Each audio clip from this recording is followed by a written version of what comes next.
L'invité de Gaël Giordana avec Le Figaro. Bonjour Thibaut de Montbrial. Bonjour. Vous êtes avocat, président du Centre de réflexion sur la sécurité intérieure. Vous dites qu'il faut restaurer l'autorité en France. Elle est si mal en point que ça, l'autorité dans l'Hexagone ?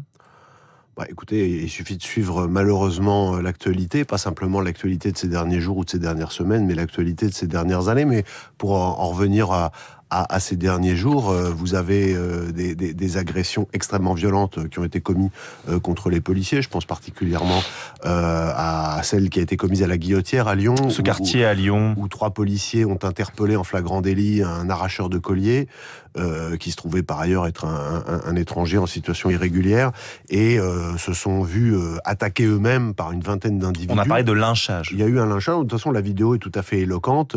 Il y a même un individu qui sort une bombe lacrymogène et qui l'utilise contre les policiers. Mais vous savez, au-delà de cet incident qui a été pas mal médiatisé parce qu'il a été filmé, il faut savoir que des gens qui s'interposent lors d'une opération de police, aujourd'hui, c'est quelque chose de quotidien. Autre exemple, de temps en temps, on en parle, il y a une pique une émergence dans l'actualité, mais les violences urbaines, il y a plusieurs quartiers par nuit en France, toutes les nuits, y compris en semaine. Vous avez des chiffres sur ça ?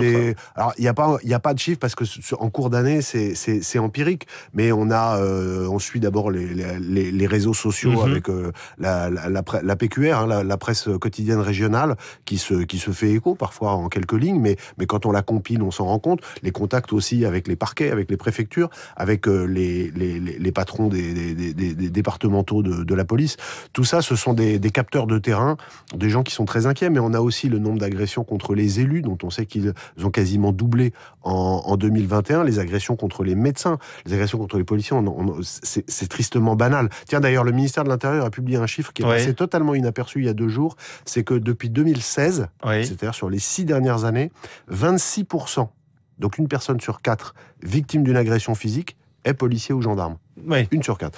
Donc tout ça, ça nous montre un pays qui est en rupture d'autorité. Et je vais donner 2 derniers exemples de faits divers dont on a très peu parlé et qui pourtant sont terribles. Il y a un homme de 49 ans qui a été tué à Paris la semaine dernière parce qu'il a résisté quand on lui a volé sa sacoche, et un de vos confrères journalistes de 76 ans qui a été tué à Lyon dans le hall de son immeuble parce que il a résisté aussi lorsqu'on lui a pris son portefeuille. Donc ce sont des choses terribles. Voilà. Thibaut de Montbrial, j'avais préparé une question parce que je m'attendais à ce que vous allez dire c'est faits divers.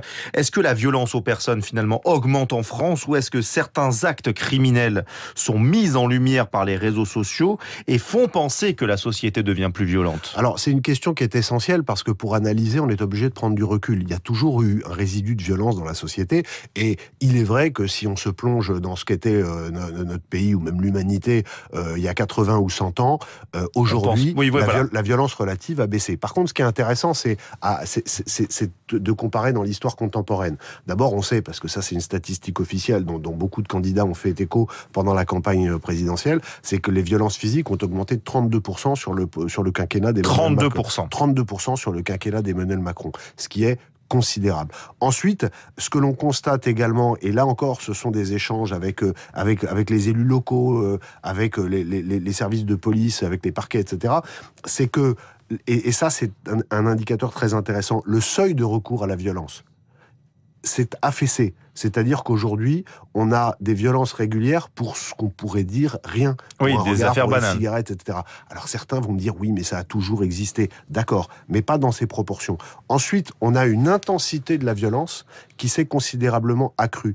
Il y a aujourd'hui des scènes quotidiennes, que ce soit de groupes d'individus contre une personne isolée ou de bandes entre elles, parfois pour des motifs territoriaux, des motifs ethniques ou des motifs religieux. Il faut dire aux gens qu'avec l'immigration de ces 30 dernières années, on a aussi importé des conflits extérieurs dans certaines de nos villes moyennes. Vous expliquez cette violence par l'immigration ? En partie, pas seulement, mais en partie, ça fait partie des facteurs qu'il est indispensable de prendre en considération. Regardez les moyens utilisés. On a beaucoup parlé ces dernières semaines, parce que ça a été médiatisé, de l'augmentation des agressions au couteau. L'agression au couteau, encore une fois... Il y en a toujours eu, mais c'est l'effet de volume qui est intéressant. Il y en a aujourd'hui plus d'une centaine par jour, et on a aussi des agressions à la machette, des agressions avec des hachettes, avec des outils qui n'étaient pas des outils traditionnels de la délinquance en France jusqu'il y a 10 ou 15 ans. J'ai été au mois d'avril à Brest, où j'ai rencontré des élus et des policiers, et ils m'ont dit Brest est devenu un coupe-gorge. Alors ça me paraissait un petit peu excessif, et je me suis un peu intéressé à la ville de Brest, et effectivement, depuis, il y a eu un certain nombre de faits divers tout à fait impressionnants, dont on ne parle même plus. Je finis de répondre à votre question. Oui. Ce qui est très intéressant, c'est que ça s'est banalisé, et on n'en parle plus dans la presse. C'est ça qui est intéressant, c'est que c'est devenu dans le bruit de fond habituel. Vous posez ce constat. Quelle solution vous apportez, vous, Thibault de Montbrial? Alors moi, ce que je préconise, je l'ai écrit, je conseille des politiques, etc. C'est un retour c'est d'abord une volonté politique. On peut prendre ensuite des mesures techniques, mais les outils, la boîte à outils, elle existe. C'est une question de volonté, d'acceptation par le politique de la restauration de l'autorité. Je vous donne un exemple. On parle, pour revenir sur la violence dans les quartiers, vous avez maintenant un phénomène qui est en train d'apparaître. On parlait des violences urbaines tout à l'heure. C'est que pour faire des rodéos ou pour se livrer à une forme d'action totalement libre sur la voie publique sans être embêté par les forces de sécurité, vous avez maintenant des voyous qui créent des périmètres. Et vous pouvez plus aller dans le périmètre. Et si vous habitez là, vous passez pas tant qu'ils n'ont pas fini l'activité à laquelle ils sont en train de se livrer.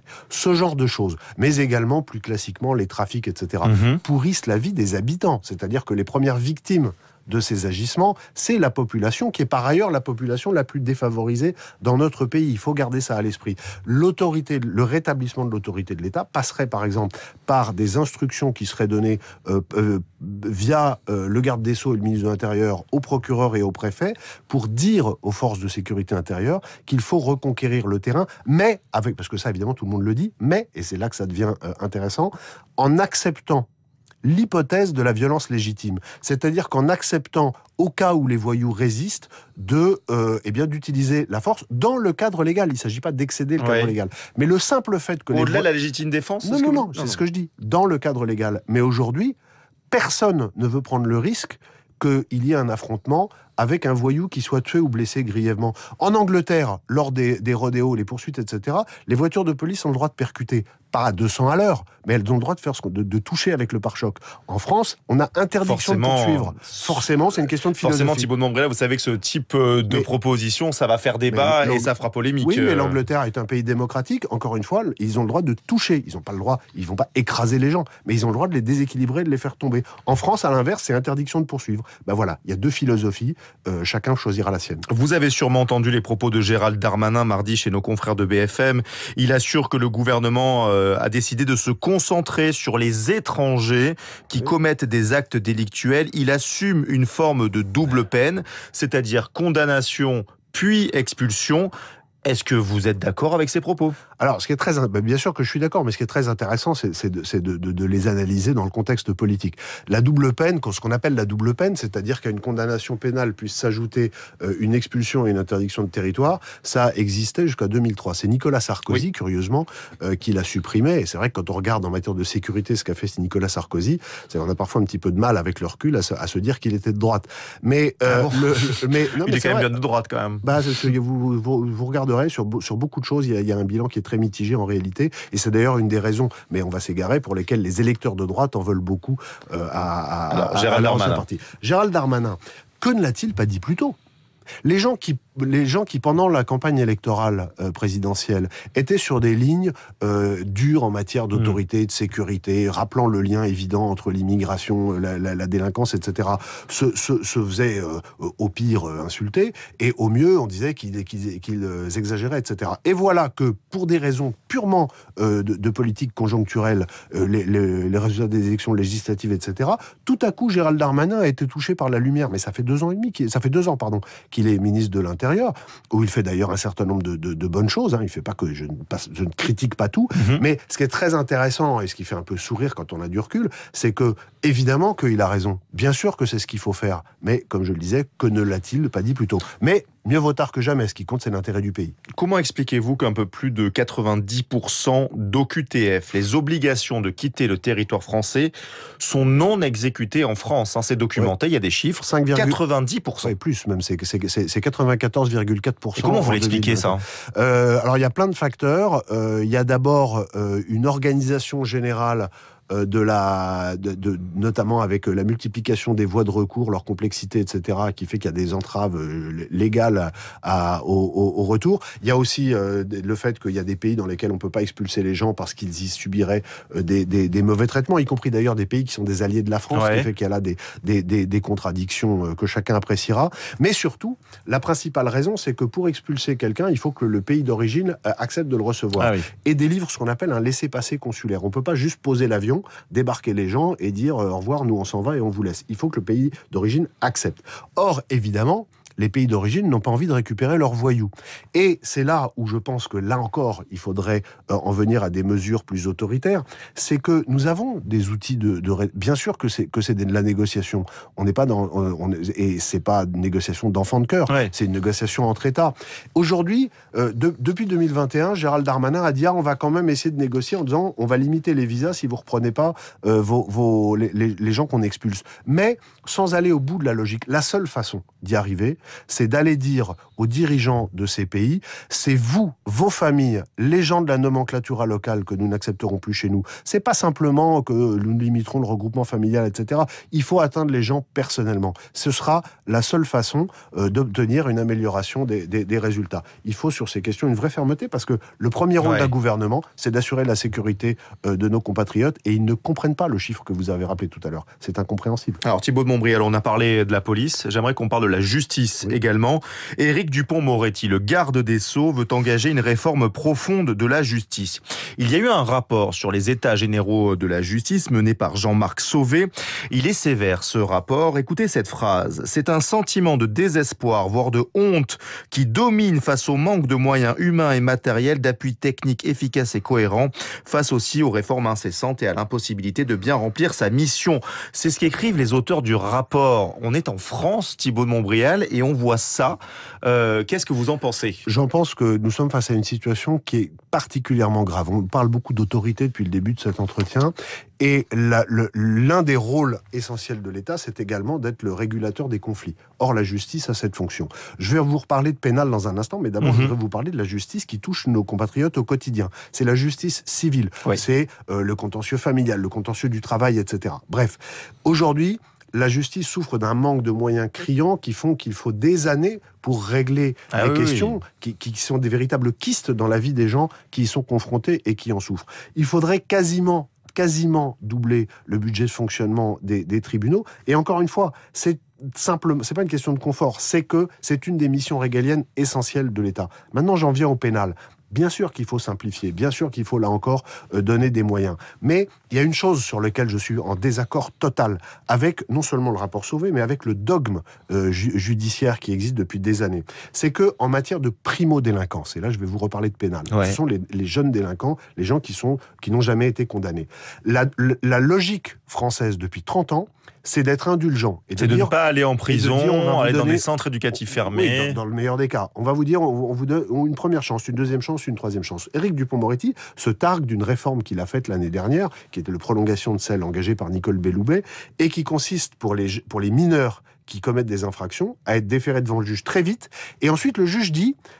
on vous donnera votre sanction dans 1 an. Donc, tenez-vous bien entre-temps. Ça, c'est, quand on est entre intellectuels, c'est formidable. On dit comme ça, on donne une chance aux gens, etc. Mais quand on est face à un jeune qui teste l'autorité, qui met un pied dans la délinquance, qui voit ses camarades délinquants plus chevronnés, et à qui on a dit, attention, parce que tu risques, etc. Qu'est-ce qu'il se dit ? Il sort et il dit, j'ai rien. J'ai rien. Oui. Donc, alors que les Pays-Bas, par exemple, ont fait tout l'inverse, et ont... Et un pédopsychiatre comme Maurice Berger, qui a beaucoup travaillé sur la délinquance en Seine-Saint-Denis, le préconise aussi. Il dit les jeunes délinquants, il faut tout de suite les sanctionner, y compris avec Sauf que la logique française dit que si on les envoie en prison, ils vont encore plus tomber dans la délinquance au contact de plus gros caïds. Eh ben, ça dépend de comment on organise. Et moi, je suis fermement favorable à ce qu'on organise des peines, évidemment dans des centres dédiés de prison très courtes, 4, 5, 6 jours, où le jeune délinquant se dit « Aïe, j'ai mis le doigt dans la prise, il y a de l'électricité ». Bien sûr, en s'occupant d'eux avec des psychologues, des gens pour faire des bilans, etc. Mais une semaine de prison, vous désocialisez pas les gens, vous les faites pas quitter le système scolaire, vous les faites pas quitter leur famille, etc.